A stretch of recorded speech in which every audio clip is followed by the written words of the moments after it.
सनत कुमार व्यास संवाद की कथा।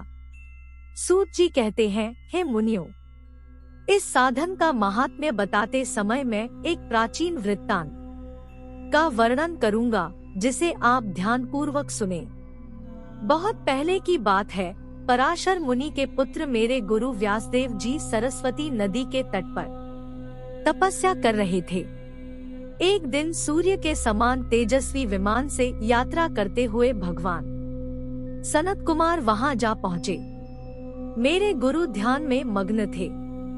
जागने पर अपने सामने सनत कुमार जी को देखकर वे बड़ी तेजी से उठे और उनके चरणों का स्पर्श कर उन्हें अर्घ्य देकर योग्य आसन पर विराजमान किया।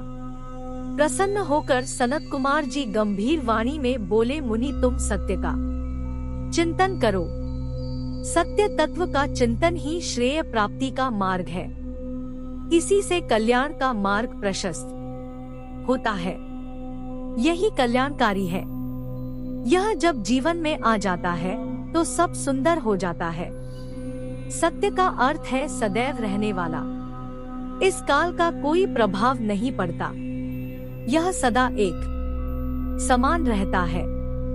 सनत कुमार जी ने महर्षि व्यास को आगे समझाते हुए कहा, महर्षि, सत्य पदार्थ भगवान शिव ही है। भगवान शंकर का श्रवण, कीर्तन और मनन ही उन्हें प्राप्त करने के सर्वश्रेष्ठ साधन है। पूर्व काल में मैं दूसरे अनेकानेक साधनों के भ्रम में पड़ा घूमता हुआ तपस्या करने मंदराचल पर जा पहुंचा। कुछ समय बाद महेश्वर शिव की आज्ञा से सबके साक्षी तथा शिवगणों के स्वामी नंदिकेश्वर वहां आए और स्नेहपूर्वक मुक्ति का साधन बताते हुए बोले, भगवान शंकर का श्रवण, कीर्तन और मनन ही मुक्ति का स्रोत है।